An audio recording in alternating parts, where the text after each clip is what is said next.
Welcome to social दुनिया। भगवान जानते हैं कि आपने किसी चीज़ के लिए कितना सब्र किया है और यकीन मानिए आपके सब्र के हर पल की कीमत अदा होगी। भगवान पर विश्वास रखिए। भगवान पर विश्वास की एक सच्ची कहानी आपको सुनाती हूँ। एक पुरानी सी इमारत में वैद्य जी का मकान था।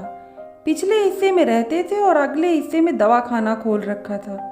उनकी पत्नी की आदत थी कि दवाखाना खोलने से पहले उस दिन के लिए आवश्यक सामान एक चिट्ठी में लिखकर दे देती थी।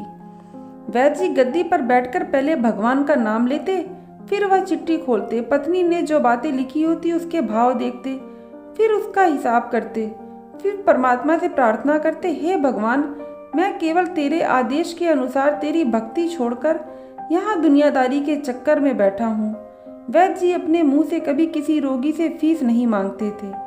कोई देता था, कोई नहीं देता था, किंतु एक बात निश्चित थी कि ज्यों ही उस दिन के आवश्यक सामान खरीदने योग्य पैसे हो जाते थे, उसके बाद वह किसी से भी दवा के पैसे नहीं लेते थे, चाहे रोगी कितना ही धनवान क्यों ना हो। एक दिन वैद्य जी ने दवाखाना खोला। गद्दी पर बैठकर परमात्मा का स्मरण करके पैसा का हिसाब लगाने के लिए आवश्यक सामान वाली चिट्ठी खोली तो वह एक टक देखते ही रह गए। एक बार तो उनका मन भटक गया।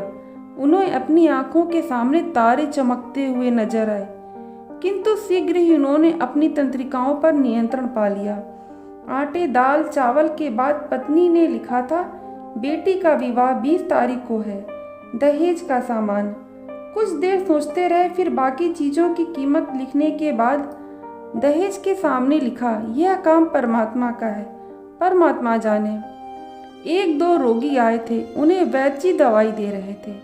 इसी दौरान एक बड़ी सी कार उनके दरवाजे पर आकर रुकी। वैद्य जी कोई खास तवज्जो नहीं दी, क्योंकि कई कारों वाले उनके पास आते रहते थे। दोनों मरीज दवाई लेकर चले गए।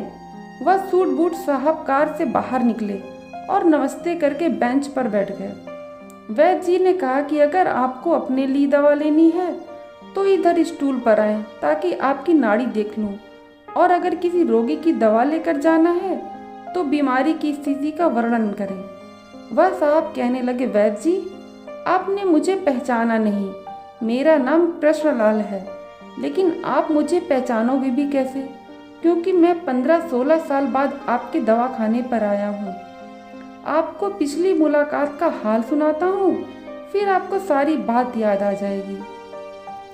जब मैं पहली बार यहाँ आया था तो मैं खुद नहीं आया था, अपितु ईश्वर मुझे आपके पास ले आया था, क्योंकि ईश्वर ने मुझ पर कृपा की थी। वह मेरा घर आबाद करना चाहता था। हुआ यह था कि मैं कार से अपने पैतृक घर जा रहा था।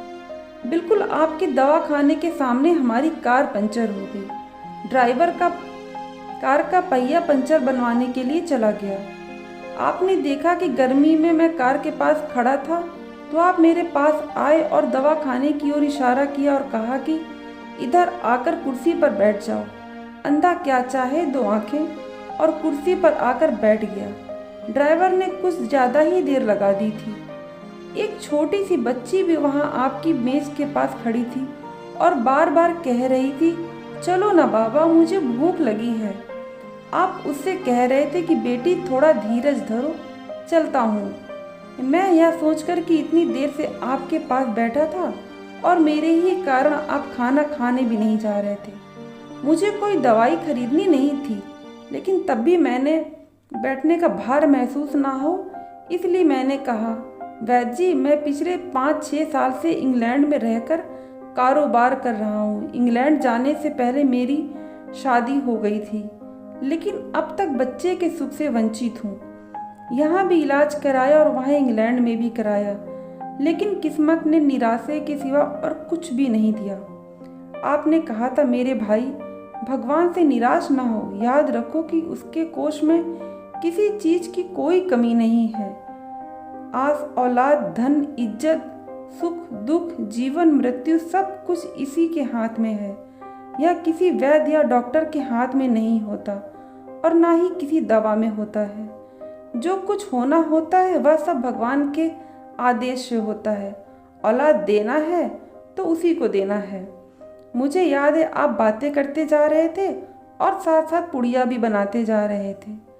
सभी दवा आपने 2 भागों में विभाजित कर दी, अलग अलग लिफाफों में डाली थी और फिर मुझसे पूछकर आपने एक लिफाफे पर मेरा और दूसरे पर मेरी पत्नी का नाम दवा के उपयोग करने का तरीका बता दिया था। मैंने तब बेदिली से वह दवाई ले ली थी, क्योंकि मैं सिर्फ कुछ पैसे आपको दे देना चाहता था। लेकिन जब दवा लेने के बाद मैंने पैसे पूछे तो आपने कहा था बस ठीक है, और जोर डाला तो आपने कहा कि आज का खाता बंद हो गया है। मैंने कहा मुझे आपकी बात समझ नहीं आई। इसी दौरान वहाँ एक और आदमी आया। उसने बताया कि खाता बंद होने का मतलब यह है कि आज के घरेलू खर्च के लिए जितनी राशि वैद्य जी ने भगवान से मांगी थी वह ईश्वर ने उन्हें दे दी है। अधिक पैसे वह नहीं ले सकते। मैंने कुछ हैरान हुआ और कुछ दिल में लज्जित भी। मेरे विचार कितने निम्न थे और यह सरल चित वैद्य कितने महान हैं। मैंने जब घर जाकर पत्नी को औषधि दिखाई और सारी बात बताई तो उसके मुंह से निकला, वो इंसान नहीं कोई देवता है और उसकी दी हुई दवाई हमारे मन में मुराद पूरी करने का कारण बनेगी। आज मेरे घर में 2 फूल खिले हुए हैं। हम दोनों पति पत्नी हर समय आपके लिए प्रार्थना करते रहते हैं। इतने साल तक कारोबार ने फुर्सत ही ना मिलती कि स्वयं कर आपसे धन्यवाद के 2 शब्द कह जाता। इतने बरसों के बाद आज भारत आया हूँ और कार केवल यहीं रोकी है। वैद्य जी, हमारा सारा परिवार इंग्लैंड में सेटल हो चुका है। केवल मेरी एक विधवा बहन अपनी बेटी के साथ भारत में रहती है। हमारी भांजी की शादी इसी महीने की 21 तारीख को होनी है।